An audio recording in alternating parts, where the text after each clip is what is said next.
Bonjour à tous et bienvenue pour cette nouvelle vidéo de déballage de pack pour Marvel Champions, le JCE. Cette semaine on voit le pack Phoenix. Aujourd'hui son set de héros et samedi le deck Justice ainsi que les cartes joueurs. Et oui, des cartes joueurs de temps en temps. Bon, moi je suis comme Shep, je n'aime pas les sets de rencontres additionnels, que je n'utilise à peu près jamais. Bref, entrons dans le vif du sujet. Phoenix. 3 de contre, 1 d'attaque, 2 de défense, trait psionique et X-Men, lien psionique, ressource de héros, retirer un jeton pouvoir de force Phoenix, générer une ressource libre, limite une fois par phase, taille de main 5, point de vie 9. Jean Grey, trait mutant et psionique, mise en place, mettez en jeu votre amélioration force Phoenix face contenu visible, placez 4 jetons pouvoir dessus.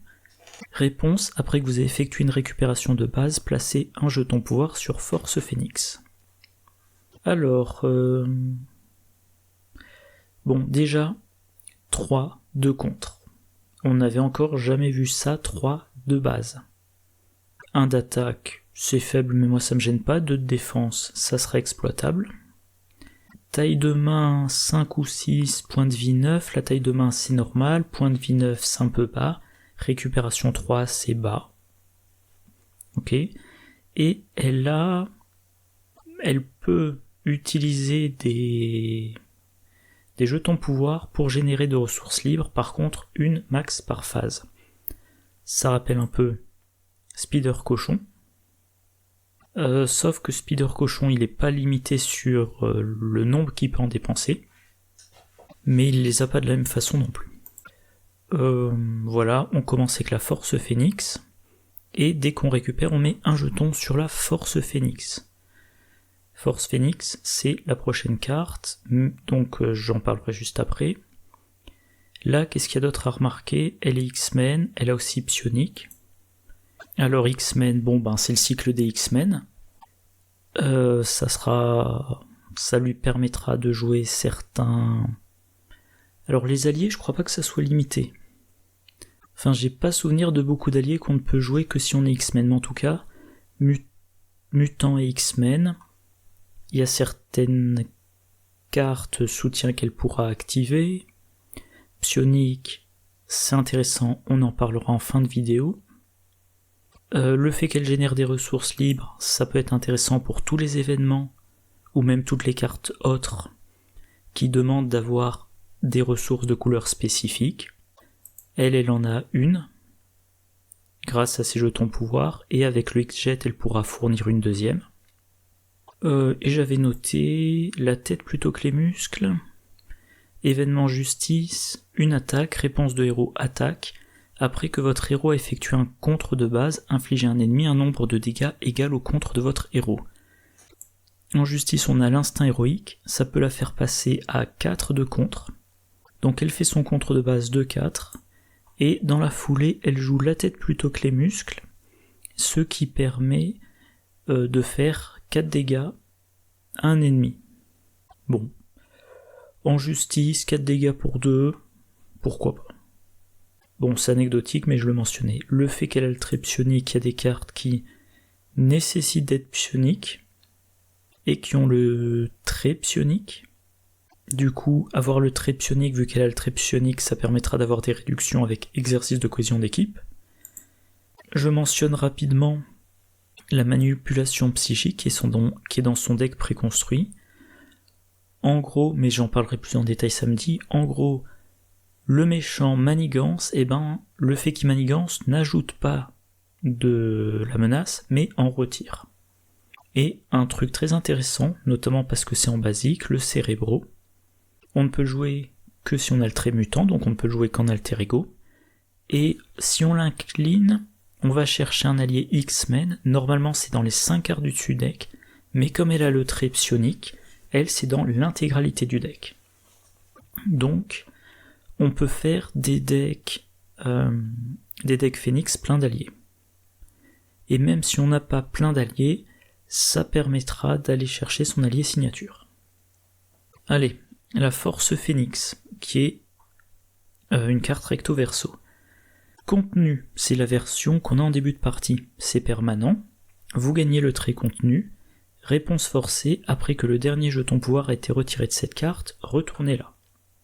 Force Phénix déchaîné, permanent, vous gagnez le trait déchaîné, Phénix a moins 2 de contre et plus 2 d'attaque. Réponse forcée, après qu'un jeton pouvoir a été placé sur cette carte, retournez-la s'il y a au moins 4 jetons pouvoir dessus. Donc en début de partie, pardon j'agorge un peu irrité, début de partie vous avez 4 jetons pouvoir, ça vous sert de ressources, et le fait d'être contenu, ça ne vous fait rien. Dès que vous avez retiré le dernier jeton, vous devenez nul en contre, vous passez de 3 à 1, mais vous devenez super forte en attaque, vous passez de 1 à 3. Les effets, on les verra plus tard, qui vous font gagner des jetons pouvoir marchent toujours. Et dès que vous mettez le 4ème, hop, vous repassez en contenu. Alors, que dire ? Avoir 3 de contre en solo, c'est vraiment très bien parce que ça aide beaucoup à contrôler la partie. Une manigance annexe arrive en jeu, elle a 3 menaces dessus, elle a un jeton crise, et un contre de base, il n'y en a plus. S'il y a 5, le contre de base de Phénix, plus un allié qui a 2 de contre, et voilà, c'est réglé. Passer à 1 de contre, notamment solo, alors que vous avez peut-être pensé votre deck pour que Phénix se charge seul du contre, c'est craignos. Passer à attaque 3, et là c'est un petit peu pareil, si votre deck n'a pas été pensé pour faire des attaques de base, passer d'attaque 1 à attaque 3, c'est anecdotique. Voilà, donc vous perdez le contrôle. C'est thématique, quand vous êtes en déchaîné, vous contrôlez moins bien la menace. Voilà. Le boost en attaque, à la limite le boost en attaque serait intéressant en multijoueur. Parce que, notamment, il y a des effets... si en multijoueur vous dites, moi mon deck, il cogne, j'ai 3 d'attaque de base et dedans je mets l'entraînement, entraînement au combat, je suis à 4 d'attaque, je me mets, Deicide, Jarnbjorn, choses comme ça pour vraiment cogner, ok. Si maintenant en solo, dire je fais 2 dégâts de plus quand j'attaque, je suis pas fan. Et de mon expérience, parce que je l'ai joué dans 3 decks différents, moi je me disais, j'essaie de contrôler la partie, j'hésite pas à dépenser les jetons pouvoir pour avoir des ressources, et à un moment donné, quand je pense qu'on arrive à la fin de la partie, je passe en déchaîné, et on le verra plus tard, être en déchaîné renforce l'effet des cartes.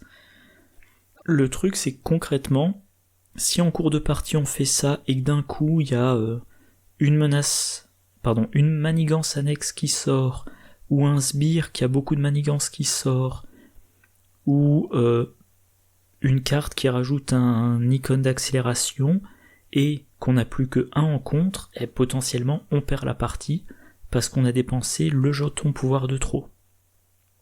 Et ensuite il faut revenir à 4 jetons de pouvoir, pour repasser en contenu. Il faut les gagner les 4 jetons de pouvoir. Une des façons de les gagner, c'est de récupérer, de faire une récupération basique, sauf que si on compte plus que de 1, on va éviter d'aller en alter ego. Donc au final, moi je trouve que la version déchaînée, si on n'a pas pensé son deck pour aller en version déchaînée, c'est un truc qu'on ne fait que lorsqu'on est sûr de vaincre le méchant en 2 rounds. Et même, il suffit que on joue un round, on a une phase du méchant affreuse, on passe de je suis à 1 round de la victoire à je suis à 3 rounds ou plus de la victoire, on ne peut plus contrer, les effets des manigances annexes s'accumulent et on perd la partie parce qu'on a essayé de rusher trop vite. Donc, moi, pour le moment, j'évite de passer en déchaîné. Alors, première vraie carte de son set, vu que l'autre c'est un permanent. Cyclope. Un allié 3-2-2-3, trait X-Men. Réponse: après que Cyclope est entré en jeu, placez 2 jetons pouvoir sur Force Phénix. Interruption forcée, quand Cyclope quitte le jeu, retirez 2 jetons pouvoir de Force Phénix. Alors 3-2-2-3, c'est correct, ça serait correct si c'était pas un allié signature. Quand il arrive en jeu, 2 jetons pouvoir. 2 jetons pouvoir, ça fait 2 ressources. Donc quelque part, si on le maintient en jeu, on peut considérer qu'il n'a coûté qu'une ressource. Par contre, quand il quitte le jeu, on retire les 2 jetons de pouvoir. Donc en fait, il prête, et à un moment donné, il faut rembourser. Et s'il quitte le jeu au mauvais moment, ça peut faire passer en forme déchaînée. Donc moi, j'ai plutôt tendance à le maintenir en jeu. Surtout qu'il part déjà de 2 et 2. 2 utilisations, avant qu'il y ait besoin de le soigner. Il a accès aux 4 entraînements, donc voilà, entraînement à l'attaque, il passe à 3 d'attaque et 5 points de vie, ou 3 de contre et 5 points de vie, ou 3 et 4 points de vie, ou il reste à 2-2 mais il passe à 6 points de vie. Je sais plus pourquoi j'avais mentionné celle-là spécifiquement, bon bah voilà, un allié qui est 3-3, c'est très versatile, c'est très intéressant. À noter qu'il y a une carte en équipe, un événement basique qui coûte 2, en équipe, Cyclope et Phénix, un max par deck, action de héros, redressez Cyclope et Phénix, choisissez, soit vous renvoyez dans votre main une carte du set Cyclope de votre pile de défausse, soit vous placez 2 jetons pouvoir sur Force Phénix. Dans un deck Phénix, il n'y a pas le choix. Concrètement, pour elle, ça sera payer 2, redresser Cyclope, redresser Phénix et prendre 2 jetons de pouvoir. Redresser Cyclope, ça veut dire qu'on peut de nouveau l'utiliser pour une attaque de 2 ou un contre de 2. Redresser Phénix, on peut de nouveau l'utiliser, par exemple pour un contre de 3. Donc elle a pu contrer 2 fois pendant son tour. 2 jetons pouvoir, ça vous maintient en contenu, ça vous file des ressources, un peu pareil, hein. Vous avez payé 2, et les 2 jetons pouvoir vous fourniront 2 ressources. Pas immédiatement, mais sur le long terme. Donc, carte excellente. Évidemment, si vous renforcez Cyclope avec motivé ou arme de poing ou autre, c'est d'autant plus efficace. Cyclope, c'est vraiment le genre d'allié signature que j'ai envie de maintenir en jeu. Et encore une fois, je vais mentionner le fait que je trouve qu'on manque encore d'amélioration pour allier X-Men. Parce qu'on a... où est-ce que je l'avais... Voilà, on a l'entraînement dans la salle des dangers, on a motivé, on a l'arme de poing, mais on... Alors je sais plus si le costume... je vais regarder rapidement, le costume... Je sais plus s'il faut avoir le Travanger. Le costume renforcé, non. Mais par exemple, phaser laser, faut être gardien, un plan de communication gardien, gant de pouvoir Avenger, aérocycle, il faut être Avenger, là, il faut être gardien. Bon. Alors bien évidemment, on peut quand même le mener à être 4-4, et plein de points de vie, mais bon, encore une fois, je trouve pas qu'on ait de quoi faire un deck allié boostant X-Men. Mais en tout cas, très bon allié. Alors la carte suivante, la chambre blanche, c'est un soutien qui coûte 2, trait, lieu et phénix, action d'alter ego, inclinez la chambre blanche, choisissez, placez un jeton pouvoir sur force phénix ou soignez 2 dégâts de Jean Grey. Alors par où je commence? Alors c'est une action d'alter ego. Phénix a 3 de contre. Donc ça aide à retirer rapidement la menace et à se sentir à l'aise pour passer en alter ego. Si vous maintenez Cyclope en jeu, il ajoute son contre de 2, ça fait qu'à chaque round, vous retirer un total de 5 menaces. Donc première phase du méchant, 1 de menace. Si le méchant a une manigance de 1, et ben avec un boost de 3, ça le mène à 5. Donc ça vous donne de la marge pour aller en alter ego et profiter de ça et des autres effets d'alter ego. D'autant plus qu'il y a des cartes neutres dans le cycle des X-Men qui s'utilisent en alter ego. Arme X, Cerebro, qui est très bien avec elle, Manoir X. Alors Moira MacTaggert, c'est quand on repasse en héros. Éducation, non. En français, c'est à l'école des mutants. Celle des dangers, ça peut être intéressant. Mais j'ai pas encore trouvé comment bien la jouer. Je crois que je l'avais mentionné, je pense que c'est meilleur pour du multi. Et je sais plus comment ça s'appelle ça en français. Donc, voilà. Si vous vous en donnez un petit peu les moyens, aller en alter ego, c'est quelque chose qu'on recherche. Maintenant, concrètement, placer un jeton de pouvoir sur Force Phénix, c'est une ressource. Ça vous évite de tomber trop rapidement en déchaîné. Et ça peut éventuellement vous ramener de déchaîné en contenu. Voilà. Et soigner 2 dégâts, je sais pas que dire, c'est du soin. Phénix n'a que 9 points de vie.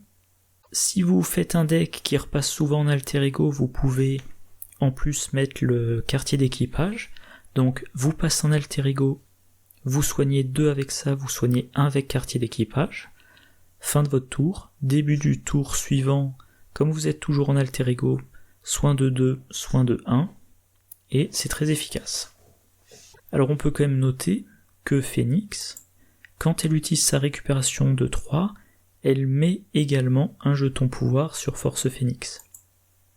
Donc il faudra voir en fonction de la fréquence à laquelle vous allez en alter ego, du nombre de jetons pouvoir dont vous avez besoin, du nombre de dégâts soignés, vous avez 2 choix intéressants. Costume de Phénix, une amélioration qui coûte 2, trait objet. Phénix gagne le trait aérien. Tant que vous avez le trait contenu, vous gagnez solide. Tant que vous avez le trait déchaîné, vous gagnez riposte 1. Alors, quand vous êtes déchaîné, donc plutôt en fin de partie, riposte 1. Ça se cumule par exemple avec un pas vide. Donc si vous faites un deck protection, vous pouvez vous retrouver avec riposte 2, toujours intéressant. Le fait d'avoir le trait aérien, ça va permettre de jouer certains événements, comme plongeon explosif. Voilà, plongeon explosif, 7 dégâts à un ennemi, 1 dégât à chaque autre ennemi. Plongeon explosif, pour rappel, si on fait un deck jusqu'au boutisme, non, même pas forcément, plongeon explosif, voilà ce que je voulais dire. Si on joue technique éprouvée, comme ça coûte 4, sur un ennemi on va faire un total de 11 dégâts, et sur chaque autre ennemi, 5 dégâts. Il faut avoir joué le costume déjà pour avoir le trait aérien. Si on joue protection, ça va permettre de jouer toujours sur ses gardes. Redressez votre héros, retirez 2 menaces de manigance principale. Du coup, vous défendez pendant la phase du méchant, vous prenez pas trop de dégâts. À votre tour, vous retirez 2 menaces de la principale, vous vous redressez, potentiellement vous pouvez aller contrer 2-3. Ou alors, justement, vous cherchez à être en déchaîné, et donc ça compensera le fait que vous contrez moins bien. Une fois que vous avez le trait aérien avec exercice de cohésion d'équipe, vous pouvez jouer pour 1 de moins ces événements qui ont le trait aérien. Vous pouvez jouer les autres cartes qui ont le trait aérien pour 1 de moins, comme il y a certains alliés. Voilà, le hurleur. Je cherche dans le cycle des X-Men. Pixie. Voilà. Et tant que vous êtes en contenu, vous avez solide. Donc il vous faut 2 états du même type pour avoir l'effet négatif. Et ça veut dire que vous ne pouvez pas être désorienté facilement. Ce qui est très bon. Ne pas être sonné quand vous avez 1 d'attaque de base.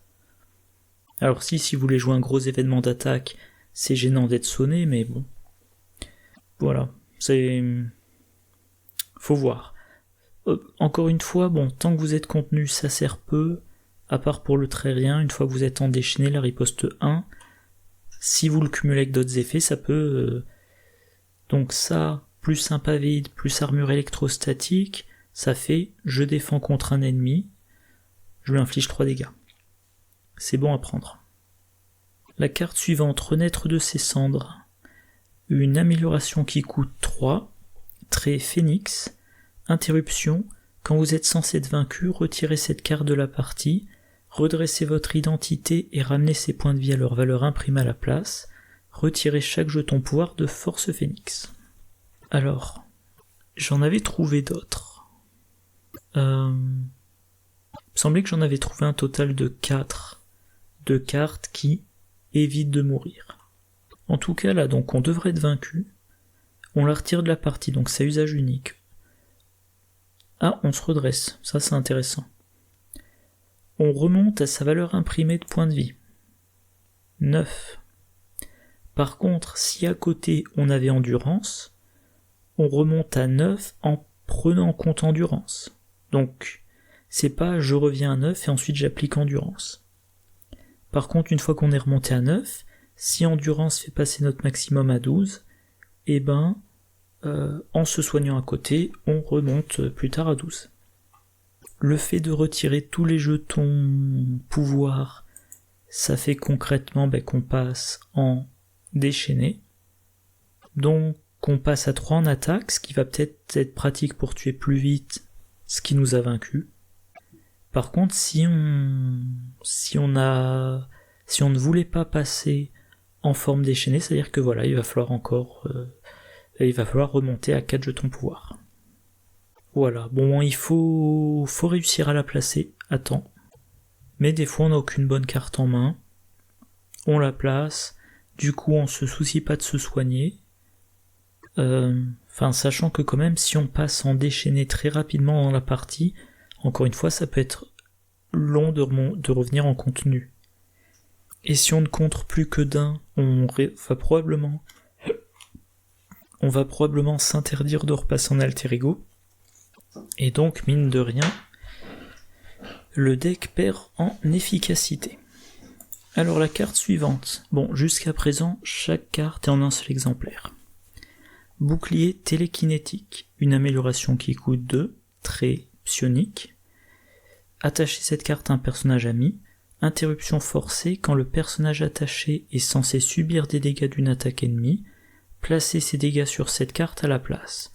Ensuite, s'il y a au moins 5 dégâts sur cette carte, défaussez le bouclier télékinétique. Alors ça, le trait psionique, on peut le jouer pour un de moins avec exercice de cohésion d'équipe. Un truc très important, moi j'avais fait l'erreur au début, c'est des dégâts d'une attaque ennemie. Ça marche pas pour les dégâts consécutifs par exemple. Ça marche pas pour les dégâts qu'on s'inflige pour résoudre un effet ou pour les cartes rencontres qui disent infliger un dégât à un personnage. Mais ça absorbe toutes les attaques jusqu'à celle qui met le 5e dégât. Donc imaginons, vous prenez une attaque de 2, c'est absorbé, deuxième attaque de 2, c'est absorbé, troisième attaque de 2, c'est absorbé et vous défaussez la carte. Il est aussi possible que ça soit une attaque de 2, une attaque de 2 et ensuite une attaque de 8. L'attaque de 8 est complètement absorbée. Vous pouvez bien sûr le jouer sur Phoenix, pour qu'elle perde ses points de vie moins vite. Si vous jouez un deck protection, que ça soit du... Alors non, pas du passif agressif. Plutôt un deck défense parfaite, c'est-à-dire qu'on incline Phoenix pour défendre. Voilà, vous l'inclinez pour défendre, vous dites j'ai 5 de def. Je retourne la carte de boost du méchant, mince, il a un total de 6. Le dégât que je devrais me prendre part sur cette carte. Donc je me suis pris aucun dégât. Donc j'ai défendu sans prendre de dégâts, j'applique tous mes effets. Et voilà. Et puis l'attaque suivante, il a 5, on a 5 de défense. Donc ça ça reste en jeu, jusqu'à ce que ça ait absorbé 5, et ça augmente vos chances d'avoir votre défense parfaite.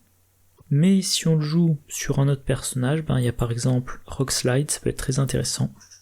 Il a 6 points de vie, une riposte de 1, donc s'il y a un sbire contre lequel on tient absolument à défendre, pour une raison ou pour une autre.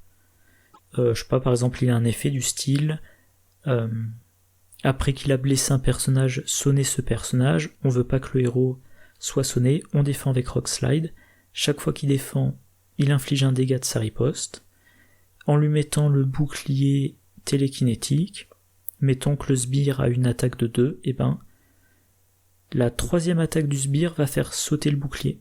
À ce stade-là, Rockslide aura déjà fait 3 dégâts à ce sbire. Et il aura toujours ses 6 points de vie. Donc voilà ce que je disais pour le deck, défense parfaite, imperturbable. Voilà.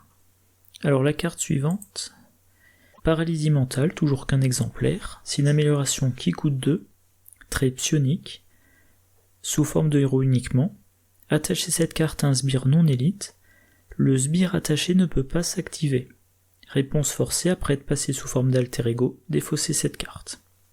Un sbire qui ne s'active pas, c'est toujours très bon. Ah, ça fait pas encore charger les onglets. Ah oui, je me souviens. Je voulais mentionner le fait qu'il y a une deuxième carte qui joue contre les sbires. Contrôle de l'esprit, une amélioration qui coûte 4, c'est cher. Condition et psionique, attachez cette carte à un sbire non élite. Prenez le contrôle du sbire attaché et considérez-le comme un allié contrôlé, dont la boîte de texte est vide. Son contre est égal à sa manigance imprimée, et il subit un dégât consécutif après avoir contré ou attaqué. Donc 2 cartes qui se jouent contre des sbires non élites. Si on regarde les sbires, et qu'on regarde lesquels sont élites, pas élites, quand même ceux qui sont le plus gênants sont généralement élites. Comme exception, on a par exemple le tourbillon, 1, 2, 6. Quand il vous attaque, résolvez également son attaque contre chaque autre héros. C'est gênant en multijoueur, mais il a quand même 6 points de vie. Le scorpion, 3, 3, 7. C'est bizarre qu'il soit pas élite, d'ailleurs. Il a coup rapide. Après que le scorpion a attaqué et blessé un personnage, sonnez ce personnage. Donc il vous fait beaucoup de dégâts, s'il manigance beaucoup, il va falloir du temps pour le tuer, et en plus, si vous le laissez vous blesser, vous êtes sonné. Alors concrètement, voilà, avec paralysie mentale, le sbire ne s'active plus tant que vous restez en héros. Si vous passez en alter ego, ça c'est défaussé, et vous avez de nouveau à gérer le sbire. Avec contrôle de l'esprit, vous transformez le sbire en allié. Et c'est extrêmement intéressant. Déjà, le sbire ne fait plus rien contre vous, et en plus, maintenant, le sbire fait pour vous. C'est-à-dire, s'il avait une attaque de 2, c'est 2 dégâts que vous ne vous prenez plus à chaque round, et c'est 2 dégâts que vous infligez aux méchants. Et si on regarde, le tourbillon. Déjà, à 6 reprises, il infligera 2 dégâts à la cible que vous le choisirez, probablement le méchant. Donc en 6 rounds, il fera pour vous 12 dégâts au méchant. Mais encore mieux, le scorpion. Le scorpion, alors, à 7 reprises, il fera 3 dégâts une cible, ça fait 21 dégâts au total. Ou alors, il pourra contrer de 3. Super efficace. Par contre, c'est très cher. Le fait que c'est le trait psionique, on peut payer pour un de moins avec exercice de cohésion d'équipe. Mais là, quand même, le 4, même si on passe à 3, ça reste cher. Attaque télékinétique. Alors là, par contre, il y en a 2 exemplaires. Un événement qui coûte 3, trait attaque et psionique. Action de héros attaque, infligez 7 dégâts à un ennemi. Si vous avez le trait déchaîné, cette attaque inflige 2 dégâts supplémentaires et gagne déferlement. Je mentionne souvent comme ma référence pour les grosses attaques de set de héros, c'est le coup de pied en balancier. 3 pour faire 8 dégâts. Là on est 3 pour faire 7. Mais Une fois que vous êtes en déchaîné, c'est 3 pour 9 avec déferlement. Du coup, moi, dès qu'il y a déferlement sur une carte, je pense à jusqu'au boutisme. Pour chaque copie, j'augmente de 1 la quantité de dégâts en excès. Donc je reprends, tiens, imaginons, il y a Scorpion en jeu, et que je retrouve, voilà, je suis déchaîné, je joue attaque télékinétique, 7 plus 2, ça fait 9, 2 dégâts en excès, 3 copies de jusqu'au boutisme, on est sur du 5 dégâts en excès. Très efficace. Voilà, donc c'est pour ce genre de carte-là que passer en déchaîné, c'est si on veut finir l'ennemi. Vous finissez votre tour, vous piochez attaque télékinétique. Vous n'avez... Donc la phase de méchant passe, c'est de nouveau votre tour. Vous dites, si j'arrive à passer en déchaîné, j'ai une attaque de base de 3, j'ai l'attaque télékinétique qui fait 9, ça veut dire qu'en un tour, je peux faire 12 dégâts. Si vous avez Cyclope, ça fait 14 dégâts. Et si vous avez soit, deux autres alliés, soit un événement d'attaque dans votre affinité, vous pouvez monter à 18 dégâts pendant le tour, et voilà, vous dites, le méchant, il a 17 points de vie, je peux faire 18 dégâts, allez hop, j'utilise mon dernier jeton pouvoir pour payer cette carte, je suis en déchaîné, et voilà, l'ennemi est fini. Alors, point intéressant, qui était mentionné dans la vidéo de la Marvel Champions JCE TV, le jeton de pouvoir, on l'utilise pour payer. On paye d'abord, on résout les effets après. Donc si vous utilisez votre dernier jeton pouvoir pour payer cette carte-là, vous avez bien l'effet si vous êtes déchaîné. Vu qu'au moment où vous résolvez l'effet, vous avez fini de payer, donc vous êtes passé en déchaîné. La carte suivante, c'est la déflagration psychique, un événement qui coûte 2, qui a le trait psionique, donc on peut réduire le coût. Action de héros, infligez 4 dégâts aux méchants. Si vous avez le trait déchaîné, infligez 4 dégâts à chaque sbire engagé avec vous. Bon, alors, si vous êtes en contenu, vous payez 2 pour faire 4 dégâts spécifiquement aux méchants. Bof. Pour rappel mêlé, alors, par contre, si vous êtes en déchaîné, c'est 4, et ensuite 4 à chaque autre sbire. Ça fait beaucoup. Mêlé, c'est 3 pour 3 une cible, 3 une autre cible. Les cartes qui ciblent tous les sbires engagés, il y a par exemple la flèche explosive, c'était 1 pour 3 dégâts aux méchants et à chaque sbire. Là, c'est 2 pour 4. La frappe foudroyante, il faut payer plein de ressources énergie. Passe à tabac en neutre, c'est 2 pour 1 dégât aux méchants et à chaque sbire.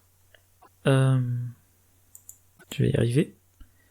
Alors pourquoi est-ce que j'ai mis jusqu'au boutisme? Si on fait des dégâts en excès, ouais. S'il y a des sbires qui ont moins de 4 points de vie, on fait des dégâts en excès, on peut les augmenter. Et ensuite, par exemple, instant triomphe, on se soigne d'un dégât par dégâts en excès infligé à un ennemi. Ok, alors point important, même vidéo que j'ai cité tout à l'heure, ce n'est pas une attaque. Donc vous pouvez quand même la jouer, vous pouvez la jouer même si un garde. Tiens, par exemple, allez, prenons le scénario où c'est le plus efficace. Vous êtes déchaîné, vous jouez contre Ultron. En jeu, il y a je sais plus comment ça s'appelle, le garde d'Ultron, qui a 4 points de vie, ou la sentinelle, le drone amélioré. 4 points de vie, garde.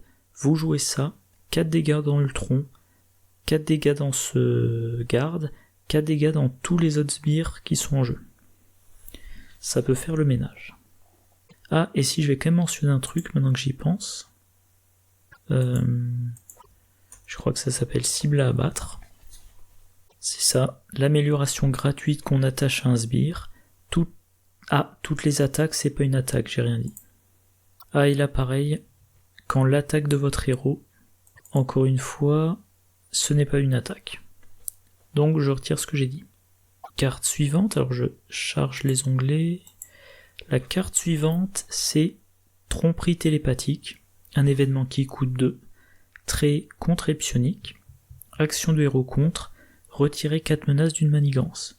Si vous avez le trait déchaîné, sonnez et désorientez un ennemi. Alors ça coûte 2, c'est le même prix que pour la justice, et pour la justice ça retire 4, pour peu compter avec une ressource mentale. Donc si vous êtes contenu, c'est un pour la justice.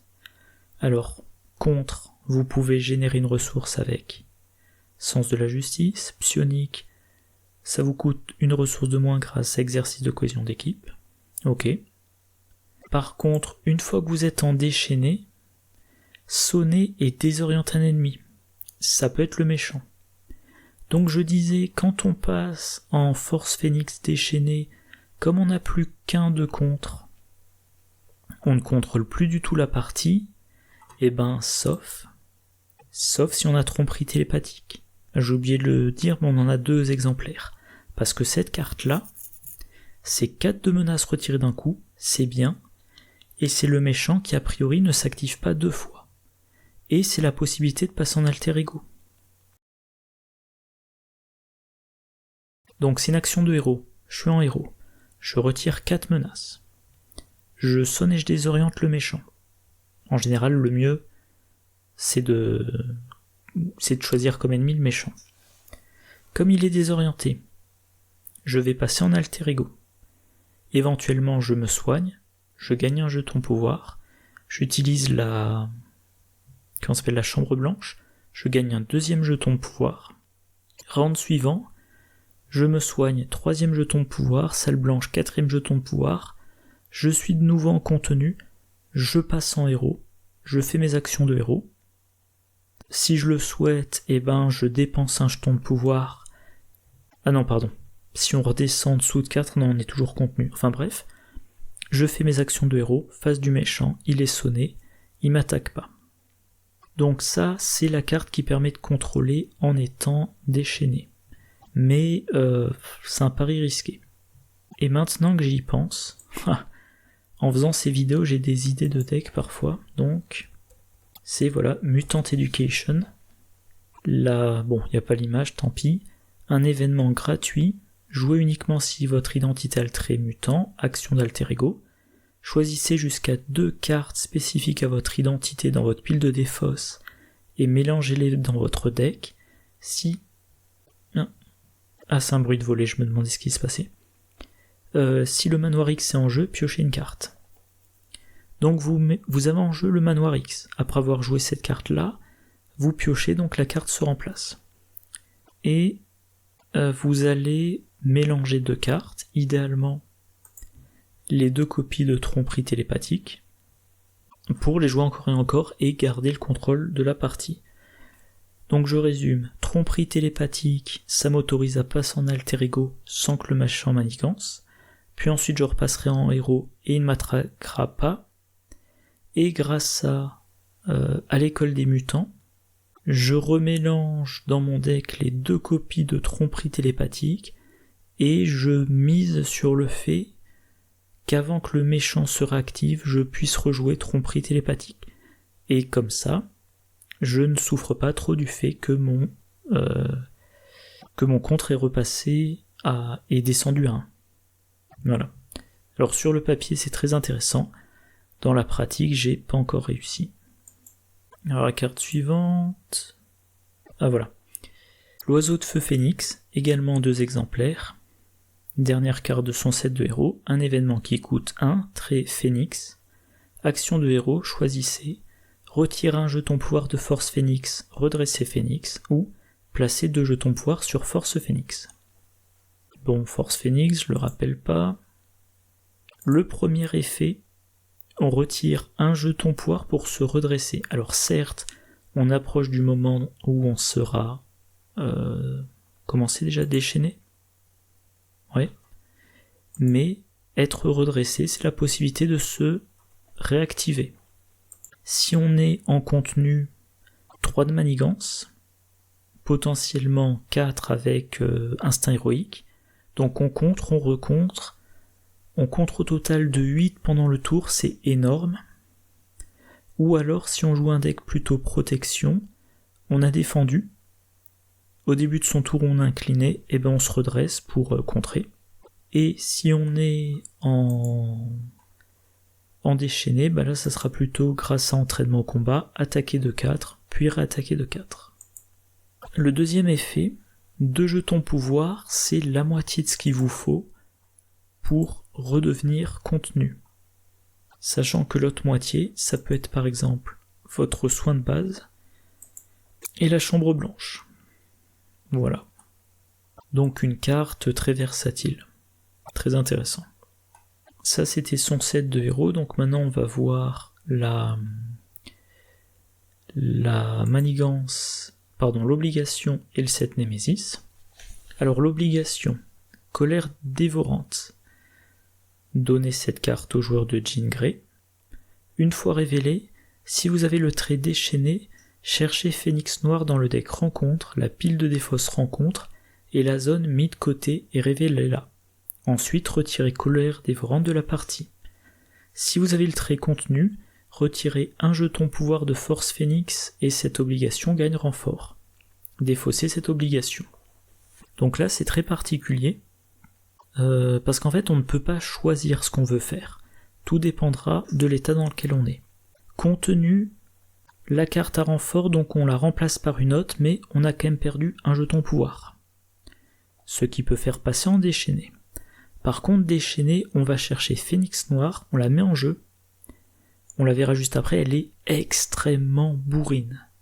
Et certes, l'obligation est retirée de la partie, mais moi, chaque fois que j'ai eu affaire à Phénix Noir, elle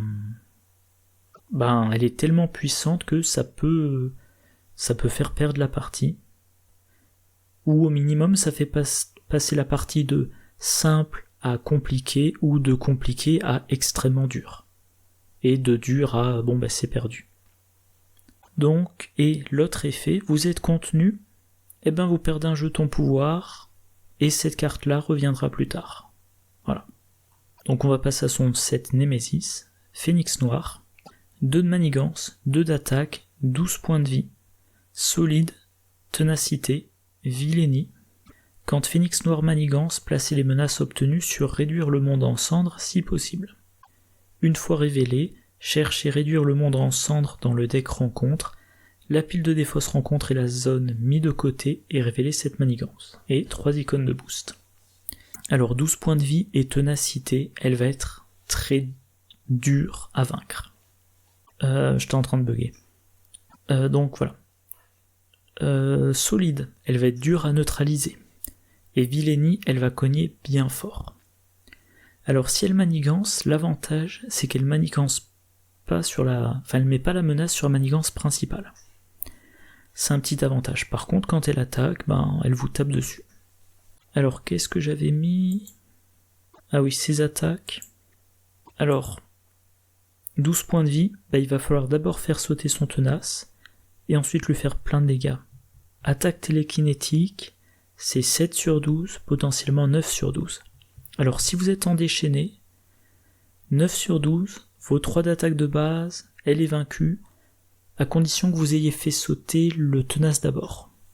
Par contre, si vous êtes en contenu, ça c'est que 7, votre attaque de base c'est seulement 1, donc probablement vous utiliserez votre attaque de base pour faire sauter le tenace, ça pour lui faire 7, peut-être Cyclope pour lui faire 2, ça fait 9, il manque encore 3, voilà, potentiellement il faudra du temps. Mais quand on pioche l'ombre du passé, on a aussi la manigance annexe. Et là, c'est bien précisé, une fois révélé, on met en jeu la manigance annexe. Il n'y a que si elle est mise en jeu sans être révélée, qu'on l'a elle sans la manigance annexe.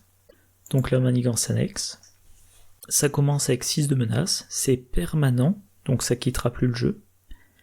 Tant qu'il n'y a pas de menace sur cette manigance, elle perd l'icône d'amplification, parce que oui, il y a une icône d'amplification.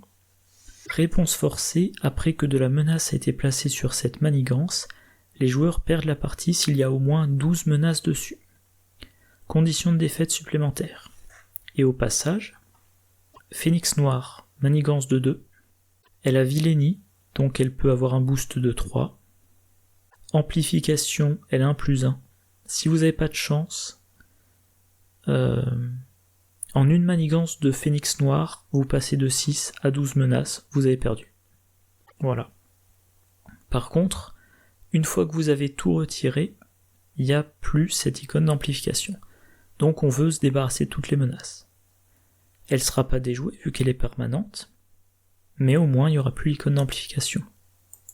Alors un petit truc amusant quand même, si vous jouez en justice, vous pouvez mettre dans votre deck Jessica Jones en comptant sur le fait qu'une fois consumé le monde mis en jeu, ça reste en jeu et donc que Jessica Jones aura toujours minimum 2 de manigance. Vous pouvez attacher cette carte. Il me semblait qu'elle était dans le set de... qu'elle était dans ce set d'ailleurs. Bon, j'ai peut-être confondu. Où est-ce que j'en suis ? Voilà, ça c'est une amélioration gratuite. Attacher une manigance, un max par manigance. Quand n'importe quelle quantité de menace est retirée de la manigance attachée par un contre, défaussez cette amélioration, retirez une quantité égale de menace d'une autre manigance. Vous voulez vraiment retirer toute la menace là-dessus, donc vous concentrez tous vos contres là-dessus, et après avoir joué celui qui retire le plus de menaces, vous défaussez l'amélioration, vous retirez autant de menaces d'une autre manigance annexe gênante. Voilà. Et il me semblait que j'allais dire un truc. Oui. Quand vous avez Phénix Noir et Réduire le monde en cendres, vous voulez vous débarrasser de Réduire le monde en cendres pour ne plus avoir l'icône d'amplification. Mais pendant ce temps-là, si vous occupez pas de Phénix Noir, elle continue à s'activer contre vous. Elle vous attaque de plus son boost, plus l'amplification tant que vous n'avez pas retiré toute la menace. Donc le méchant vous attaque, Phénix Noir vous attaque, vous allez être blessé. Vous allez probablement vouloir passer en alter ego pour vous soigner. Et là, Phénix Noir manigance et remet de la menace sur Réduire le monde en cendres. Donc il va falloir vous débarrasser de Phénix Noir, ce qui prend du temps. Pendant tout ce temps-là, il y a l'icône d'amplification. Une fois que vous êtes débarrassé de Phénix Noir, vous retirez toute la menace là-dessus. Il n'y a plus d'icône d'amplification. Et maintenant, vous pouvez aller en alter ego, vous soigner. C'est vraiment extrêmement gênant la combinaison du Sbire Nemesis et de la manigance annexe. Et en 3 exemplaires dans les 3 dernières cartes du set Nemesis, Rage Brûlante, Péril, une fois révélée, si Phénix Noir est en jeu, elle s'active contre vous. Si Phénix Noir n'est pas en jeu, placez une menace sur Réduire le monde en cendres, et cette carte gagne renfort. Vous avez déjà vaincu Phénix Noir. Cette carte-là, renfort, donc elle est remplacée, mais elle vous met une menace sur Réduire le monde en cendres, et donc, de nouveau, icône d'amplification. Et si Phénix Noir est en jeu, elle s'active, donc pour vous mettre une grosse mandale, ou pour mettre plein de menaces sur Réduire le monde en cendres. Donc il y a intérêt, si vous jouez justice, à ce que vous ayez technique d'espion sous la main pour l'annuler, ou alors si vous jouez protection, l'allié Black Widow. Voilà. Alors sachant que pour jouer technique d'espion, il faut avoir un personnage espion. Voilà. Voilà ce que ça représente. 1 heure de vidéo déjà. Donc maintenant on va voir les cartes intéressantes à mettre dans ces decks. Exercice de cohésion d'équipe. Parce qu'elle a le trait X-Men et parce qu'elle a le trait psionique. Elle peut aussi gagner le trait aérien. Voilà. Manipulation psychique. Voilà. Elle a le trait psionique, donc elle peut la jouer. Alors certes ça coûte 3, mais le méchant manigance et il retire de la menace au lieu d'en ajouter. C'est formidable. Donc au lieu d'avoir par exemple plus 4 menaces, vous avez moins 4 menaces. Le delta c'est... donc l'écart c'est 4 moins 4, ça fait 8. Ça a un delta de 8, c'est extrêmement puissant. Et donc je reviens à ce que je disais tout à l'heure, ça donne vraiment envie de faire un deck Phénix, qui... Pardon, j'ai bugué. Je disais tout à l'heure sa carte de contre qui permet de sonner désorientée si elle est déchaînée. Mais on peut la faire revenir encore et encore avec À l'école des mutants. Mais on n'est pas certain d'avoir à temps le contre. Et ben manipulation psychique, on en garde un exemplaire en main. Ça évite de perdre à la menace. Parce qu'on a repassé en alter ego et qu'on n'a pas pu contre assez vite. Et point très important que j'ai mentionné dans ma dernière vidéo de partie, mais que vous verrez seulement dans... je sais plus, dans 2 semaines à peu près. Cette carte-là n'est pas une action de héros. Ça se joue en alter ego. Phoenix a des choses à faire en alter ego. On a des soutiens X-Men qui s'utilisent en alter ego. Alors je pense pas que ça serait très intéressant de faire un deck Phoenix qui reste tout le temps en alter ego, mais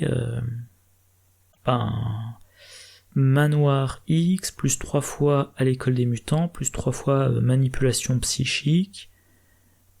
Voilà, vous avez toute votre gestion du contre, et éventuellement, là pour le coup, vous cherchez à être en déchaîné dès le début de la partie. Et bien évidemment, dès que j'aurai fini l'enregistrement de cette vidéo, je ferai la liste de decks, et je la filmerai à l'occasion.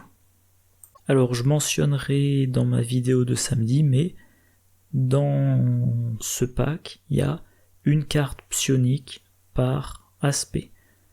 Donc en agression, c'est dégâts plus désorientés, ce qui permet de repasser en alter ego. En protection, c'est les dégâts infligés par l'ennemi A partent sur l'ennemi B. La carte a le trait défense, donc ça rentre bien dans un deck passif-agressif. Et en commandement, alors je m'en souviens plus... Ah oui, on redresse un allié qui a +2/+2 pour une attaque. Ouais. Je suis en train de réfléchir. Bon, là c'est une action de héros. Ben là, voilà. J'y pense tout de suite. Là, ça donne envie de faire un deck Phoenix allié.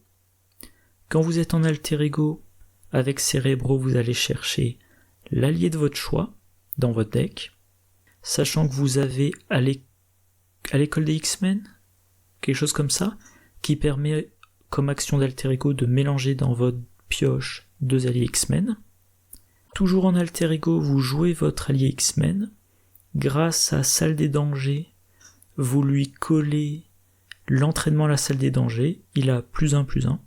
Vous passez en héros, vous utilisez votre allié, vous jouez émulation psychique, vous le redressez, il a +2/+2.